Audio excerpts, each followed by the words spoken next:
Hello, everyone. This is Chad Frischmann, and I'm on a quest to find the most impactful solutions that not only help to solve climate change, but move humanity closer to a regenerative future. Climate change is the greatest challenge humanity has ever faced. This is not an alien attack or a monster from the deep seas. It is a crisis of our own making. Nearly everything we do as a species, everything our economy produces and consumes, emits greenhouse gases that are warming the planet and causing catastrophic climate change. And climate change impacts everything else, from increasing poverty and food scarcity to climate refugees, devastating biodiversity loss, and destruction to ecosystems and human systems that we are only beginning to glimpse of today. So, we have to change everything.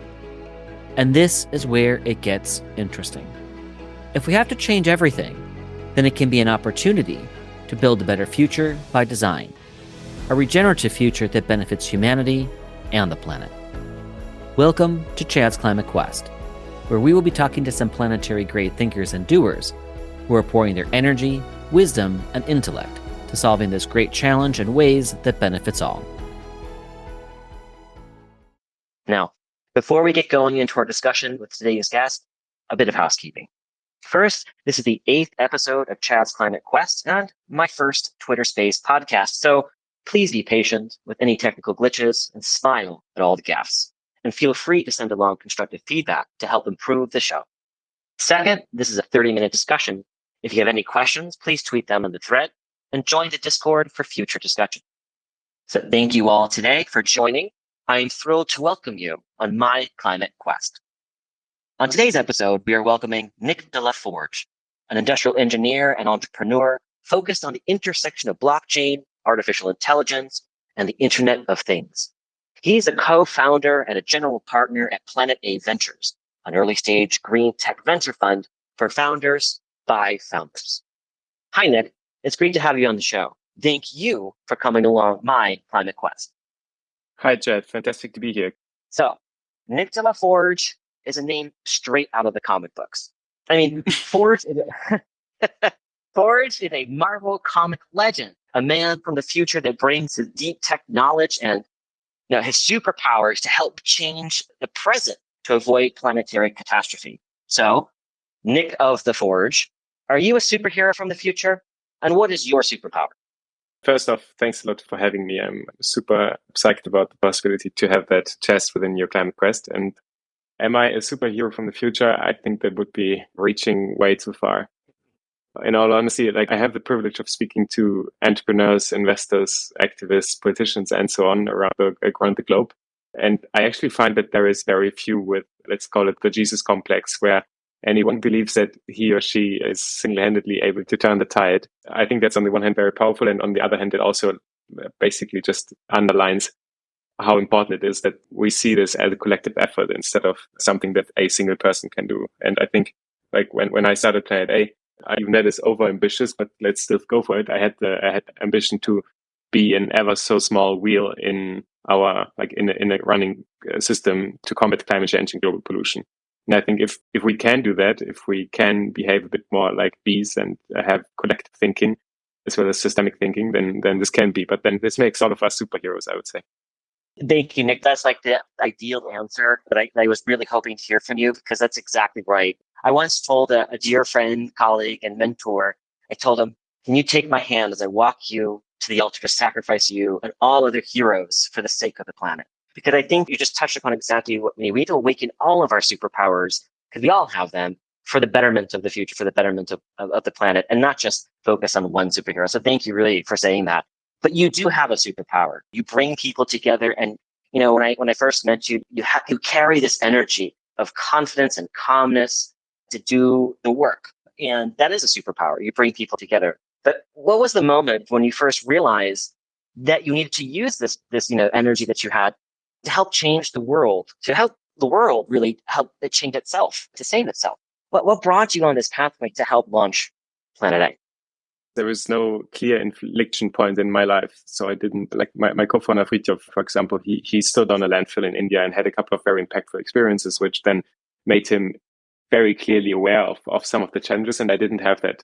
For me, it was just, I was able to somehow through information that was displayed to me form the beginning of a puzzle. I like to puzzle. So it very quickly started to become very obvious that we are indeed running with 150 miles per hour against the wall. And also that the existing system that we've built over time is simply not equipped to solve that. And in that, I believe that privilege has a great responsibility as well as capital, because in the end, the capital that we invest today is going to shape the economy of the future. And obviously, something is flawed with how our economy is set up. And what was then the most impactful thing to me was multiple conversations with some of the most ambitious founders I could find within Europe that were saying, hey, we understand what the challenges are, may that be in agtech, agricultural tech, may that be in energy, may that be in housing. But currently, the investment world doesn't listen to us. And by no means am I putting early stage capital or like venture capital in itself as the silver bullet to all the issues, but it is part of the mosaic puzzle that we need to build within the planetary boundaries. And there was a very obvious lack of capital. And I think that's what then encouraged me to start thinking about Planet A, and initially also around the idea of how can we democratize the access to venture capital in itself, but predominantly how can we funnel more capital into a direction where it's more direly needed into the right companies. So the ones that truly help us reinvent how we produce energy, store it, get from A to B, and so on. So I have a question about this actually, because in my view, venture capital is often seen as this sort of almost an epitome of capitalist speculation. Invest in early stage companies, hope for a unicorn, sell to a big corporation, help make a small group of partners get richer and richer. I mean, this is a model that we see over and over again in VCs, in Silicon Valley and other parts. Why do you think that venture capital, VCs, is the right instrument to make the change that we need to see in the system? Part of this is, why is Planet A different? So first off, why do we need that? I'm having a lot of very interesting discussions right now around the question of how do we think about growth? Do we need growth? Is growth really something we want to have as part of our economy in the long term? And I'm by no means smart enough to have a definite answer on that in the long term. I would say, I think it's not completely out of the question to transition into an economy where we just sustain. And I think that's the motto of all of it, right? Sustainability. And that also is something that is sustainable in itself. And I think this can also go for an economy that doesn't need to grow, but also isn't shrinking. What I'm absolutely convinced of is that we need the biggest economic growth in the technologies that we as a society are currently lifting out of academia and bringing into blitzscale, because we've all been bombarded with facts on how little time we have. And if we are now trying to do this on a bootstrap basis and hope for them, we're not going to cut. So I think there is a good argument to be made to be absolutely certain that the biggest amount of capital and like really trillions flow into that space. And that, of course, is going to lead to new unicorns, as they're called in old lingo in our space. And I think what we as Planet A are trying to make an argument for, and there's also others that are trying to do the same, is to give science a voice in all of this. Because it's like, if we just repeat what has been done the past 50 years, and the likelihood of us getting exactly the same outcome is relatively high. And I'm not sure that anybody wants that. So we need to change something. And like, it's been obvious for quite some time, we haven't been listening. And we're advocating to do that now, and to listen to science and basically understand what the implications of a scaled up technology would be and how that would impact on the one hand. And then again, this is my very tech focused view. And I know that a lot of the very important work is much less trivial around mindset shifts and so on. And in the end, I think what like my biggest hope comes from, again, not seeing like now scaling up a bit, not seeing myself as a superhero, and also not seeing us as Planet A or venture capital as a superhero, but it needs the existing industry, right? Like, if the moment that a Shell decides to really put everything they have into the direction of becoming a renewable energy player, this is more impactful than probably all of our startups ever could be. Like, maybe not, but the from pure probabilistic standpoint, that's the case. And we need the existing industry. We need politicians. We need activists. We need mindset changes. And it's, again, like a communal effort. Yeah, I hear you. I mean, I would love to see Shell make that kind of commitment, but to be honest, like, I'm not sure that they're going to. And if they are, then I'm not sure they're going to make it in the time that we need them to do it, right? Which is like maybe 10 years ago. So what you're doing is really key. I see, like, moving capital into these early stage companies and seeing the growth in the solutions themselves. Now, you referred to something just a second ago. I want to make sure I heard that right. Did you say blitz scale? Might have been the word I used. Yeah, like in What do you absolute mean by that? I mean, unprecedented that's speed. interesting. Unprecedented blitz scale to me seems like throw it at the, I mean, it's a blitz, right? So you're throwing at it, and to win the game or win the war, right? But is there any unintended consequences? I think there is some things that we are fairly certain on how they are going to impact our economy. For example, how the scaling of wind and solar would impact our economy, and we are not doing that at the highest possible speed. So when Mm-hmm. this is my partially bubbled view from Germany, but I've been talking to a couple of wind park developers recently, and it still takes them 7 years to get all the permits to build a wind park, which is Mm-hmm. like straight up Crazy, ridiculous. It's very crazy. crazy. And the discussions around, and this is also interesting because we are also trying to take into account biodiversity, and there's also discussions around wind parks potentially decreasing the space in which certain types of birds can breed, or where they are now naturally breeding, which I completely understand. But I think there is some cases where we have to be more pragmatic, and there is very empirical studies that show that you can relocate these birds without harming the population at all. But really, Yeah. in these discussions, we're partially trapped in a very bureaucratic process, and I think this is where I mean blitz scaling is quite obvious because we need more renewables than we've ever needed before, and there it's not a question of technological advancements anymore, but really just to bringing it to mass. Mm-hmm, mm-hmm. No, that's so right. I think I'm glad you raised that point about biodiversity and because if you look at look at studies and you compare the differences to the effect on biodiversity caused by coal, oil, and gas-fired plants, it's not even comparable to the loss of biodiversity from birds from wind farms or from wind turbines is minuscule compared to the loss of bird species from coal, oil, and gas, from air pollution, from the spewing out of fossil fuels. Like it's not even comparable, but it's used as a tool to keep business as usual going. And we need, I think, a blitz scale of marketing. You get the best adverts out there to like change the conversation there to be real. But what we need most, first and foremost, in order to move these solutions forward, I think, and to make it clear these myths that wind turbines are killing more birds than coal-fired plants is just not true. But what we need is data, right? You and I are both data nerds, and more specifically, impact data nerds, right? And this is Hmm. my bread and butter. Like, how do we bridge science to action? How do we, this is the core of what I created with Drawdown, and now moving forward, it's like, how do we link that data and make it useful? Because I come from that perspective that to make change, whatever we do needs to be backed by good, solid data and a hell of a lot of transparency in how that data is used, right? Because data is knowledge. Knowledge is the source of power, wealth, and influence. So data can be used for good or bad, right? To support the status quo or to change it. How does Planet A use data to support the change that we need to see? Hmm. Before I answer that, I want to say that impact data nerd sounds very sexy, to be honest. Like I think we it should does. make Yeah, we should totally. we should make We a should make it case. the new cool. Yeah, new Yeah, cool impact data nerds. posted calendar coming up. Impact data nerds. How do we use data? So in the end,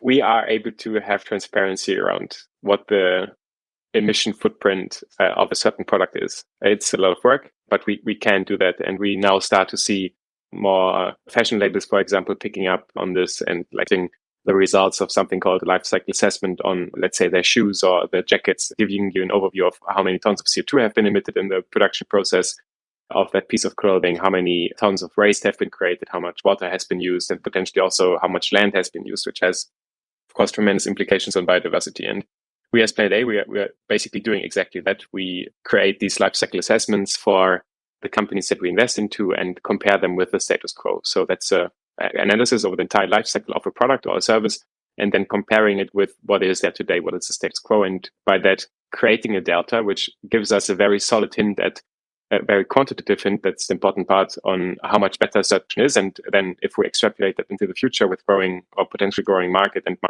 what the impact potential of the company is. And sometimes these life cycle assessments, they are very obvious. So for example, if I compare, let's say, renewable or sustainable soap, maybe soap powder without packaging, or it's more sustainable packaging because you can ship it in glass bottles with existing shampoo, then this is one thing, which is very straightforward. It's not a case that we have invested in. the cases we invest in, they are usually a bit more complex. And maybe to outline one of them is a company called GA Drilling, which I find super exciting and I would like to spend a minute on. So GA Drilling is tapping into the potential of supercritical geothermal energy. Basically, 99% of our planet are above 1,000 degrees Celsius. 0.1% of our planet hold enough energy to fuel our primary energy needs as human society for 2 million years. And the only reason why we're not widely using geothermal energy is that it's very expensive to drill down into so-called hard rock. So that's below 3 to 5 kilometers, where you then have sufficient energy in most regions of this world. This is because the existing drilling technology that we have, which is like diamond-coated drilling bits from oil and gas, they are perfect to drill through sedimentary rock, but they only last half a meter to a meter when we go into hard rock. And then you have to pull out 3 kilometers of steel and attaching a drilling head, and that's of course nonsense. And so what GA Drilling does is they have developed a plasma drilling head. So it's basically a very hot burning medium that almost melts like a piece of hot steel through butter into great depth. And why this is relevant is because geothermal energy has a couple of commonalities with wind and solar, like it's CO2 neutral. It is very cheap with around 5 cents per kilowatt hour in production costs, LCOE. It is available everywhere. You can use existing infrastructure like turbines that have been built for coal plants and so on. But it has one great difference. That is that it is load continuous. So it's not weather dependent, but it runs 365 days a year and therefore relieves us of the great necessity of building up these huge storage capacities. And so an LCA for GA drilling is a bit less straightforward than for a powdered soap, because we're not comparing one drilling mechanism with the next drilling mechanism. But what we have to do is we have to compare different forms of energy production plus in the capabilities of in how far it can actually provide a certain stability to the grid. So even if I want to compare it with solar, it's not enough to only compare the operational emissions that arise for the turbine compared with the solar panels, but I also have to compare it with the underlying energy storage that has to be built up for wind and solar to be a real essential part of the grid as a baseload continuous alternative. And this is where it gets tricky, where we invest between 100 to up to 300 hours into one LCA, but then in the end are able to make a very clear call on what are the biggest steps we have on potentially finding a silver bullet in certain fields of what we invest. And for GA drilling, it's undoubtedly one of the most promising topics that we are currently seeing, or supercritical geothermal energy in general. Thank you, Nick, for bringing this up, because I couldn't agree more that advanced geothermal really is a game changer in the energy industry, certainly for our renewable energy systems. And I know a few research groups and companies that have been working on just what you're saying. So it's really encouraging to hear that Planet A is also looking at this new technology. And you're right, as soon as they can unlock the ability to have drills that cheaply, efficiently can go down to the depths that we need in order to gather that energy, it's really going to be a game changer. It also means that that geothermal energy can be sourced anywhere in the world, which is huge. It's a huge transformation. So that's really cool that you're doing that. And what you're doing is absolutely right, though. This is where data and our models are most effective, is comparing, not just between geothermal or advanced geothermal, the different kinds of drilling technologies that are out there, but looking at the baseline. This is the same when we're talking about wind versus coal, oil, and gas. And I'm wondering, we may want to add in another metric there, is how many birds are being killed, or biodiversity in generally being affected by geothermal, wind, solar, et cetera, compared to the business as usual. Because, it's not just about carbon dioxide. And I think this is also really part of Planet A's framework, is it's not just reducing carbon dioxide emissions, but there are so many other benefits to a lot of these technologies that help solve for global warming and do many other things. As I'm often been saying over the years, we want these solutions for the climate crisis, whether or not global warming was even a problem, because many of them have all these other cascading benefits. What are some of the other solutions that Planet A is looking at? I noticed, for example, that you've recently were investing in transforming the plastics industry, another huge player. Was this, about reducing CO2, or what else was going into your thinking about investing in transforming plastics? So our common friends from San Francisco, they would half sarcastically, half seriously now call it the big woo. But I mean, the great philosophy of that everything on our planet is interconnected. There is growing empirical proof, right, that this is the case, that there is some form of interconnection. I can really recommend a couple of books on how trees are talking with each other, and that there is a lot going on that is not very obvious to the naked eye. And the same is true for our planet on the biggest possible level, right? Nature and the biosphere itself is highly, highly interconnected. And if we lose biodiversity, we undoubtedly are going to lose the war against climate change as well. And therefore, we, in like building the theory of change behind Planet A, we were very certain on we don't want to single out the KPI of CO2 or say CO2 emissions because we think that this is potentially dangerous because we're right now in the process of overworking all the solutions and all parts of our industry anyway. So let's make sure that it's sustainable in all dimensions. That's greenhouse gas emissions, but that's also saved waste, saved resources, and biodiversity protection. And what you're referring to is probably a company called Traces Materials. They do an alternative to plastic, which is truly biodegradable. So compared to even other bioplastics, it's really after 4 to 6 weeks in contact with microorganisms and water. So basically forest floor or other types of nature. It's completely gone without leaving behind any microplastics. And this is the big part, it does not compete with feedstock that is otherwise being used to feed people. So it's a byproduct from the agricultural industry, which is something that is currently, because of no better usage, thrown onto fields as a really not working fertilizer, but at least not harming. And this is the type of like holistically and systemically sustainable companies that we're looking for, which really have thought through a concept and really don't end up doing better in one dimension, but also hurting in another dimension. And so Traces is very aspirational. They've now been proving that everything works out, currently building up the facilities. And what we really enjoy seeing, and I think what gives us a lot of hope, is the market is creating and having a huge demand for these products. So they could sell every ton that they will produce over the next 3 years manifold already today without having done a lot of sales. Like the demand of, and this is, I think, a very interesting point to very briefly touch upon, which is regulation and more importantly, anticipated regulation. And that ties into the entire cluster of transition risk. Companies are starting to get increasingly aware of actual carbon prices, anticipated carbon prices, reputational risks, and therefore stranded assets. And I think if you put all this together into one engine, then suddenly we are able to synchronize timelines. The reason why we have the dilemma that we're in is because we haven't been synchronizing timelines. We've not been thinking for longer than 4 years, and that led to us not pricing in the true cost of our behavior, which are now becoming obvious. And I think there is like a couple of very, very, very exciting companies that are able to capitalize on exactly that. Amazing. Can you give us a hint as to what these companies are? Absolutely. So actually one of them is doing exactly that, calculating transition risks. So basically trying to build an engine that gives asset managers around the world an actual understanding of how severely the non-sustainable companies are going to be impacted by, for example, reputational challenges, and therefore reallocating capital in an unprecedented manner. We see companies like the Upright Project that give a net impact scoring to companies, to corporates, and also portfolios, which again is very systemic on how does capital behave on a big scale level. But then also very tangible things. We've done 2 investments in the alternative fuel space, so green methanol for the shipping industry, where Maersk is now has just ordered 19 methanol ships, and also a company in e-kerosene to enable sustainable aviation fuel for long-haul flying, which we can't electrify in the near future, to name a few. Very cool stuff.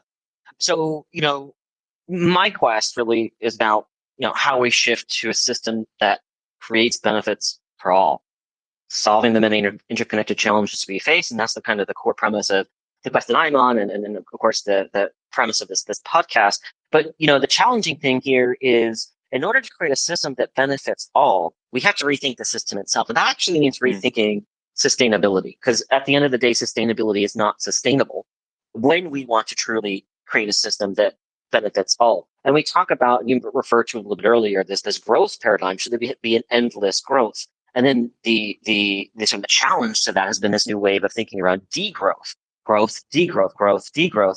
And, that's almost a function of the very system we're operating in, function of how do we become sustainable within our planetary boundaries? But I often challenge the even notion of this, right? I think we should be moving towards a regrowth economy. How do we have an entirely different framing growth versus degrowth and greater regrowth. That means, going beyond the system. And this is where the challenge comes, because how do we imbue justice, equity, and inclusion into a system that's sustainable in our planetary boundaries? We can't be sustainable if we want everybody to have, their human and planetary well-being at the core of what we're doing, because that's not inherently an equitable system. We can't do that. So we have to change into a regrowth paradigm. So at the end of the day, we could put that marker on the horizon. That's my marker. That's the thing I'd move to change. What's your marker? What's your vision for that regenerative future? What do you see as being the ideal state in which we can operate as a species to benefit the planet? That's a hard one. Don't worry. I'm pushing you. I'm pushing you. So the point is, like, I'm very low ego, and I believe that there have been much better formulated visions of how that can look like than I would be able to give in a couple of minutes now.